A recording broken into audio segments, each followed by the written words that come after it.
자유토론으로 이제 진짜 이제 들어가도록 할 텐데요. 여러분들도 이제 질문할 거리들이 좀 있지 않을까 저는 생각이 듭니다. 그래서 질문하실 때는 본인이 누구다, 그리고 어느 분께 질문을 드린다, 뭐 아산 신협 혹은 신생 CNT 이렇게 지적을 해주시고 컨설턴트 혹은 기관 담당자분 이렇게 얘기를 해주시고 질문을 해주시면 될 것 같습니다. 네, 안녕하십니까. 생산성 본부에서 컨설팅을 지내고 있는 주식회사 이노턴 파트너즈의 김진구 대표라고 합니다. 발표 잘 들었고요.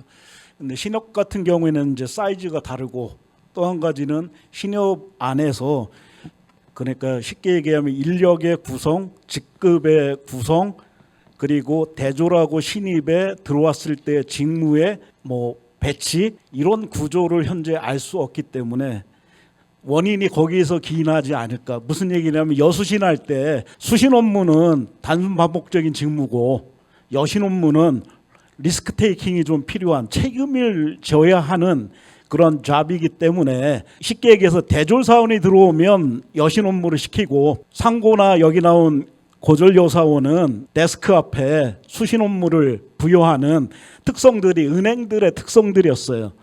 그리고 그런 숫자나 분포를 고려했을 때 이제 상위 직무로 올라갈 수 있는 CDP 상에 이런 기회를 어떻게 부여하느냐에 따른 이슈가 그건 당연히 존재하는 문제인데 이 부분을 어떤 구조에서 어떻게 조금 더 넓히 씌웠거나 본질적으로 왜냐하면 여신을 받을 수 있는 사람의 직무의 숫자가 많지 않으리라고 저는 가설적으로 생각하거든요. 그냥 단순히 그 제도적으로 열어줬다? 그건 제도적으로 의미 있어요. 하지만 실제 실행을 할 때는 결과의 공정성 관점에서 그 여직원들이 그 자리까지 정말 올라가기 위해서 역량을 개발시켜주고 뭔가가 됐을 때 실제 시켰냐. 그래서 상위 직급이나 이걸로 또 올라갔냐. 이런 것들이 좀 있어야 된다고 보는데 현재는 어느 단계고 어떤 상황인지 이 부분을 조금 더 구체적으로 좀 설명해 주시면 감사하겠습니다. 예, 그러니까 은행권에 대해서 좀 구체적으로 알고 계신 것 같아요. 그 말씀하신 대로 솔직히 그 여신 업무를 하게 되면 그에 대한 리스크가 솔직히 상당합니다. 그 문제가 되는 업무들이 많기도 하고 사실 그 이거는 남성 여성에 대한 문제는 솔직히 아니거든요. 근데 이번에 저희가 컨설팅 받은 문제는 아예 그 남성으로만 국한돼서 업무를 시키는 거에 대한 컨설팅이었고요. 좀 더 구체적으로 말씀하신 질문에 대한 대답은 그 성을 가리지 않고 그 업무적인 대한 부분에 대해서 교육을 1차적으로 받고요. 해당 업무를 하기 위한 그 자격을 갖춘 후에 그 업무를 실행하게 하고 그 실행한 업무에 대해서 그 직급에 따른 업무의 그 범위를 둡니다. 그래서 그 범위를 둬서 그 범위까지 올라왔을 때 그 다음 범위로 올라갈 수 있는 그 계단식으로 지금 진행을 하고 있고요. 해당 업무의 기초적인 업무부터 수행을 하고 그 업무에 대해서 그 중간 관리자라든가 최종 책임자가 이 업무에서 문제가 없다라고 판단이 되면 그 다음 업무 보통 저희는 직원, 팀원, 부서장, 지점장 이런 식으로 움직이고 있고요. 그거에 대한 남성, 여성 차별을 주지 않겠다가 이번에 컨설팅의 가장 주된 목적이라고 보시면 될 것 같습니다. 네, 실제 결과는 아직 안 나온 거죠. 지금 실제적으로는 팀장까지는 이루어져 있고요. 기초적으로는 그 남성, 여성 구분하지 않고 대출 업무를 하기 위한 기초 작업, 교육에 대한 범위는 무조건적으로 우선순위로는 없이 공평하게 부여를 하고 있습니다. 네, 감사합니다. 플로어에서 질문 혹은 이런 의견 뭐 다양한 거 다 받도록 하겠습니다. 의견 있으신 분 혹은 질문 있으면 손 들어주. 예. 신성 CNC에 좀 몇 가지 질문 있습니다. 물론 대기업 삼성도 신입사원 뭐 이직률 1년에 이직률 20-30% 됩니다. 근데 이제 놀라운 것은 30-40%에서 1년 이내에 뭐 9점 몇 프로로 떨어졌다는 거 그건 상당히 놀라운 수치긴 합니다. 근데 이제 그게 내재적 요인이냐 외재적 요인이냐도 좀 살펴볼 필요가 있는 게 뭐냐면 삼성전자가 이제 신성 CNC 같은 경우에는 그 방열 관련된 영역에서 아마 휴대폰 사업부로 저는 생각이 듭니다. 반도체 사업부가 아니고 물론 이제 휴대폰 반도체 다 포함해서 삼성이 2-3년 동안 이제 매출액이 반토막 나고 영업이익이 제로까지 떨어지고 올해 와서 이제 영업이익이 이제 반도체 경기 회복되면서 턴했습니다. 그런 와중에 1차 벤더라고 하면 삼성이 거의 물량을 발주를 내지 않은 케이스들이 많거든요. 즉 매출의 영향력이 삼성의 타격으로 인한 영향력으로 인해서 그런 영향력이 이제 중소기업에도 영향을 미치지 않았을까. 그래서 이제 퇴사율이든 보상을 우리가 충분히 해줄 수 없는 여력이든 그런 이슈가 동시에 존재하기 때문에 그런 이슈가 발생하지 않았을까라는 질문이 한 가지고요. 이제 투팩터 세오리에 따라서 위생 요인, 만족 요인 뭐 등등등 있지만 우리가 보상을 충분히 해줄 수는 없지만 구성원들의 직무 몰입을 높여서 만족 요인을 높여서 이직률을 우리가 낮출 수 있습니다. 이제 이론적인 관점에서도 실무적인 관점에서도 그러면 신성 CNC 관점에서 우리가 진단의 세부적인 내용을 제가 볼 수는 없지만 그 직무 몰입을 진짜 높여서 나온 수치에 따라서 이게 낮아진 건지 등 그런 데이터나 그런 내용들이 있으면 조금 소개시켜 주시고요. 아까 전문가 토론에서 말씀해 주신 바와 같이 대기업도 MVBS 체계에 따른 HR 전략 그리고 제도 수립, 실행 이게 온라인을 연계성을 확보하는 게 대단히 어렵습니다. 그리고 HR 전략에 제도를 수립하고 실행을 할 때 제도 간의 얼라이먼트를 연결시키는 것도 상당히 중요하고 한 이슈 중에 한 가지입니다. 그래서 하나 이제 여쭙는데 이런 영역들은 중소기업은 거의 안 돼 있다고 저는 이제 컨설팅 하다 보니까 많이 부족하다 느끼는데 지금 현재 그 뒤쪽에 우리가 평생합수 체계 구축할 때 사실은 HRM과 D가 따로 가면 안 되는데 HRM 관점에서 역량 모델링이 구축돼 있는 상태에서 평생학습 체계를 구축했는지 그냥 평생학습 체계 구축하면서 역량 모델링에 해당될 것 같은 항목들을 그냥 프로그램으로 개발한 건 아닌지 이 부분이 좀 궁금해서 좀 여쭙습니다. 네, 그 첫 번째 질문에서는요. 제가 이제 답변 드릴 수 있는 거는 크게 뭐 보상을 주거나 그런 거는 없었습니다. 사실 저희가 성과급 제도가 있었는데 물론 이직률이 높은 거는 대부분 임금에 관련된 게 가장 커요. 그래서 성과급 제도를 과감하게 없앴습니다. 없애고 그거를 모두 다 연봉에 넣고 실제적으로 업무 평가를 통해서 평가가 높은 사람만 성과급을 주는 걸로 체제를 다 바꿨습니다. 그래서 물론 뭐 다들 인사평가는 다들 하시니까 그런 식으로 제도를 바꿨고요. 성과급을 연봉에 임금에 넣어놓고 이제 그렇게 되니까 임금 자체가 기준 테이블이 올라가더라고요. 그렇게 되면 지원율이 조금 높아졌고요.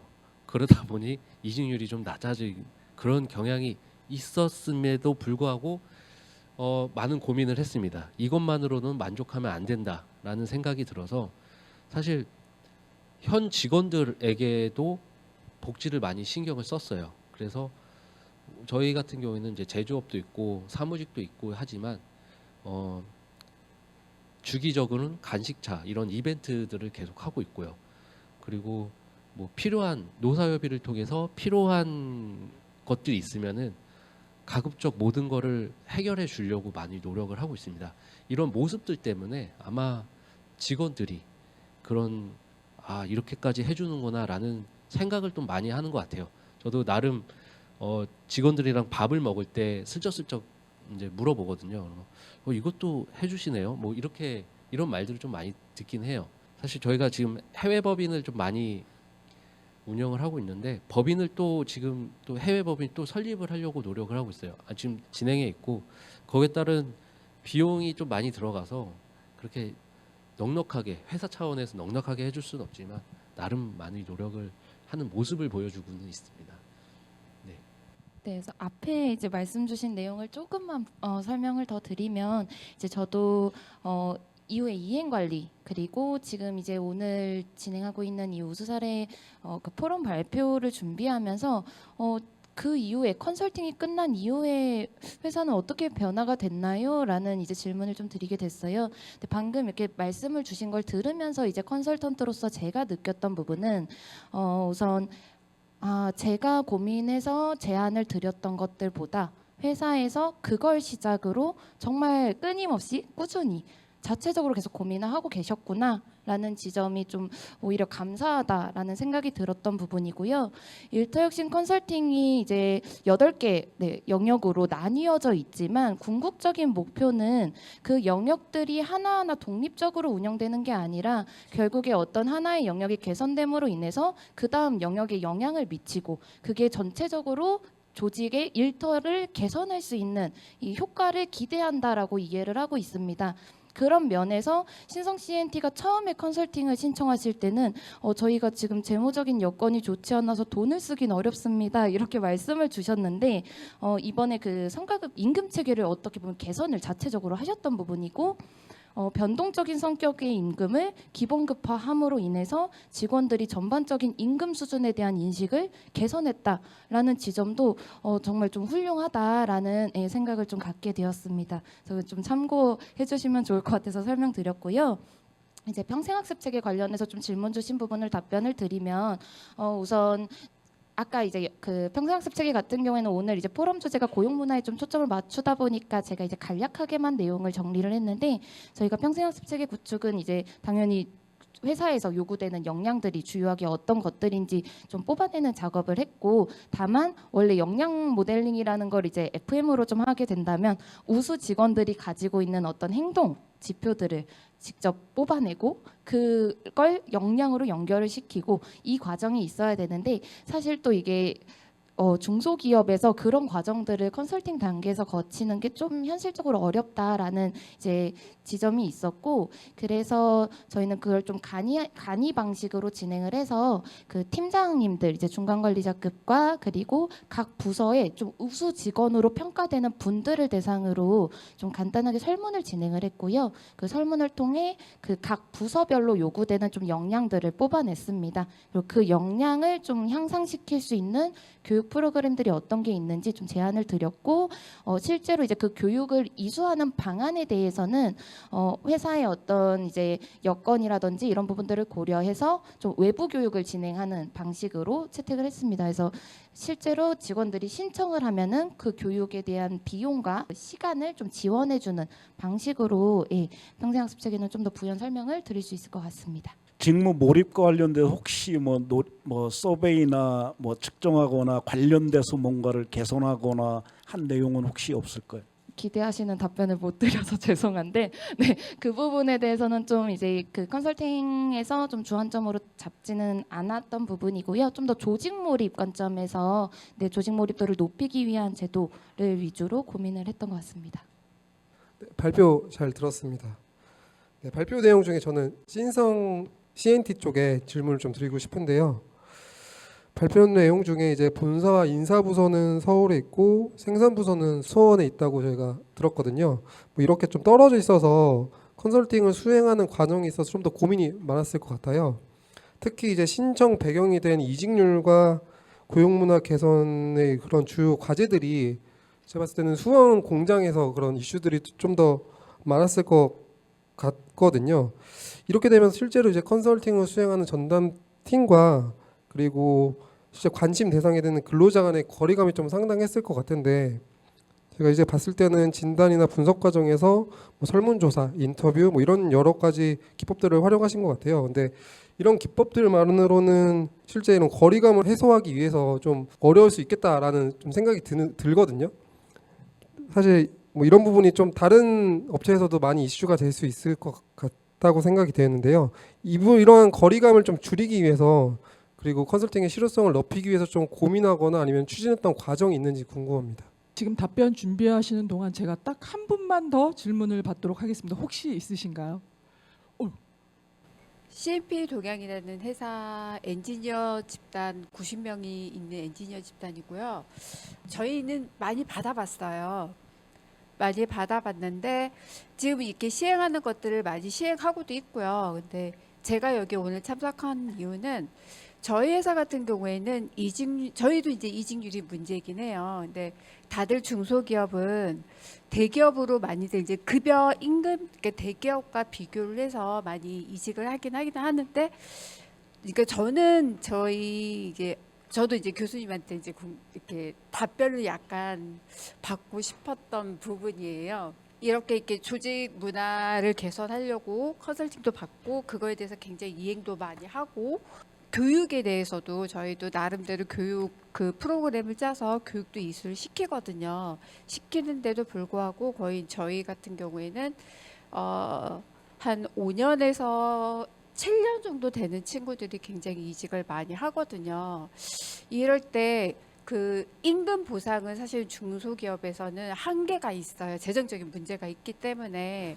그때 좀 더 이제 저희도 저희한테 맞는 실정에 맞는 그런 솔루션을 받긴 하지만 이거를 지속적으로 하기도 어렵고 중간에 이렇게 이제 체크를 해줬으면 좋겠는 거예요. 근데 이거를 우리가 좀 재정적으로 말을 해서 그 전문 분야 그 조직원을 또 갖기도 어렵거든요. 저희 회사가 그러면 어떻게 좀 더, 그러니까 저는 이제 어떻게 우리가 좀 더 변화가 돼야 그 맨파워를 많이 낼 수 있는 그 조직원들이 이탈을 하지 않게끔 막을 수 있는지, 이 답변을 좀 구하고 싶어가지고.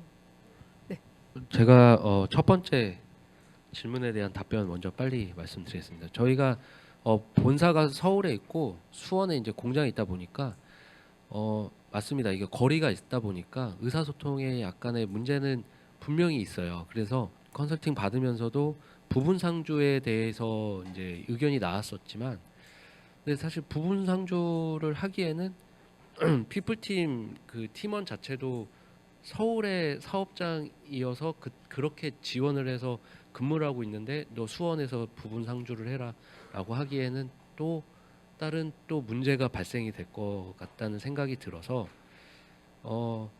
생각이 들었지만 저희가 자주 수원을 방문을 해요. 일주일에 뭐 5일 동안 2-3번은 가기 때문에 심지어 저는 잠깐이라도 식사 교제 하려고 저는 밥 먹으러도 갔다가 다시 돌아오거든요. 그런 경우가 있다 보면은 사실 의사소통이 많이 그렇게 큰 문제는 아니겠다라고 생각이 들었고요. 네, 그래서 부분 상주는 안 하고 있습니다. 네. 7-8년 정도에 대한 중견이라고 해야 될까요? 중소기업에서 가장 큰 문제점 중에는 이직률의 문제라고 하는데, 이직의 문제는 굉장히 다양하게 있을 수 있습니다. 그냥 이직 자체의 현상만을 가지고 파악하기는 굉장히 어렵다.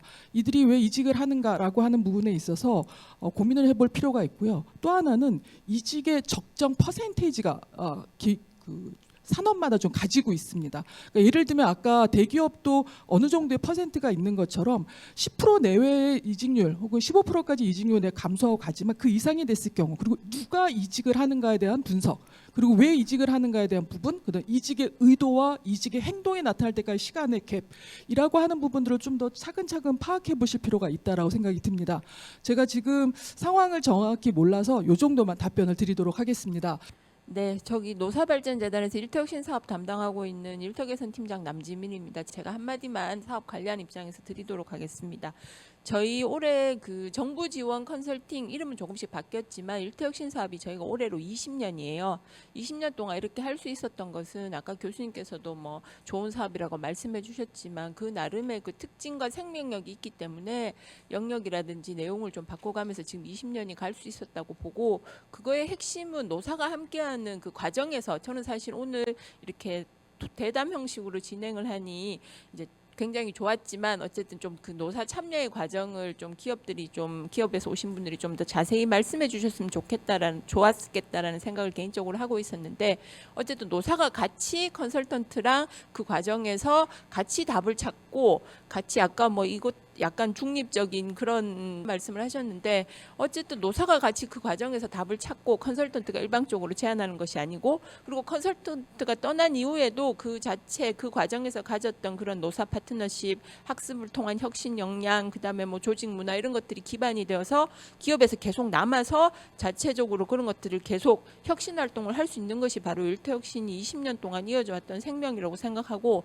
그런 과정을 저희가 관리하기 위해서 이제 각각의 기업들이 이렇게 컨설팅을 하면 컨설턴트가 내는 보고서도 있고 그 과정에서 컨설턴트가 얼마나 참여했는지 기업의 담당자는 얼마나 적극적으로 참여했는지 담당자 이외에도 그 기업에서 컨설팅에 같이 참여한 디자인 팀원들은 어떻게 참여하고 어떻게 만족했는지를 저희가 다 확인을 해서 각 기업별로 보고서뿐만 아니고 프로젝트에 대한 전체적인 이제 뭐 이렇게 진행되었다는 평가를 저희가 하는 것들이 그 과정들이 있는 거라서 사실은 뭐 정부가 하기 때문에 뭐 중립적이다. 뭐 정부가 하기 때문에 사실은 저희 일터 사업이 오래 갈 수 있었던 것 중에 하나는 노사가 같이 참여하고 신청을 하기 때문에 어떻게 보면 기업 근로자들 입장에서는 회사에서 일방적으로 하는 컨설팅보다 더 많은 것들을 같이 할 수 있다고 생각을 해서 어떻게 보면 중립 뭐 아무튼 저는 사실 그런 것들 때문에 저희 사업이 이렇게 20년쯤 갈 수 있었다고 생각하고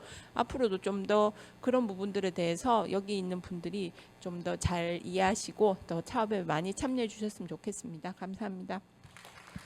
제가 마무리 멘트 하나만 하고 마치도록 혹시 여기 중소기업에서 오신 분들 예. 저는 일터 혁신 컨설팅에 대한 부분들을 최대한 현명하게 활용을 하셔라라는 말씀을 꼭 드리고 싶습니다.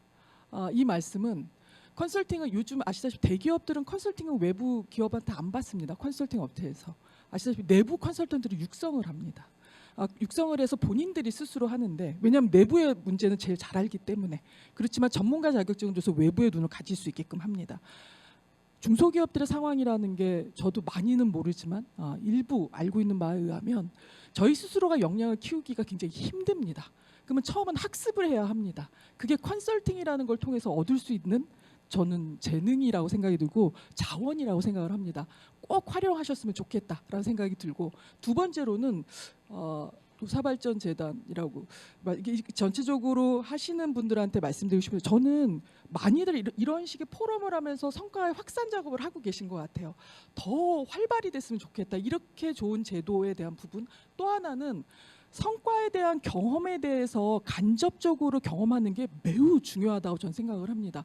그 부분을 저희는 이 컨설팅을 통해서 할 수 있다라고 생각이 들고요. 또 하나 마지막으로 드리고자 하는 거는 조직 문화를 변화시키는데 최소 3년 내지 5년이 걸린다고 합니다. 우리가 가르마 하나를 바꾸는데도 오래 걸리잖아요. 그건 마찬가지로 그렇지만 조직 문화 바꾸는데 가장 중요한 것 중에 하나는 작지만 가시적인 성과를 보여주는 것이 중요하다고 얘기합니다. 아까 했던 것처럼 작지만 그 성과를 보여주면서 내가 성공의 경험을 하게 하는 중소기업 직원들이 느끼는 감정을 가지게 한다라면 보다 성공할 수 있는 중소기업이 되지 않을까 생각을 합니다. 그럼 여기까지 전체 토론을 마치도록 하겠습니다. 다 같이 참여해 주셔서 정말 감사합니다. 예, 정말 열정적인 토론이었습니다. 자, 우리 참여자 모두를 위해서 다시 한번 큰 박수 한번 칠까요? 예. 예, 감사합니다. 자, 이상으로 그 포럼을 마치고요. 하나 안내를 좀 드리겠습니다. 다음 차기 이제 포럼은 부산에서 9월 26일에 열립니다. HPC 컨설팅 주관으로 조선업 숙련 기반의 일터 혁신 구축을 주제로 진행될 예정입니다. 여러분들의 많은 참여를 부탁을 드리고요. 오늘 그 포럼 상당히 유익한 자리였다고 봅니다. 여러분들 상당히 수고 많으셨고 고생 많으셨습니다. 예, 여기서 포럼 전체 과정을 마치겠습니다. 감사합니다.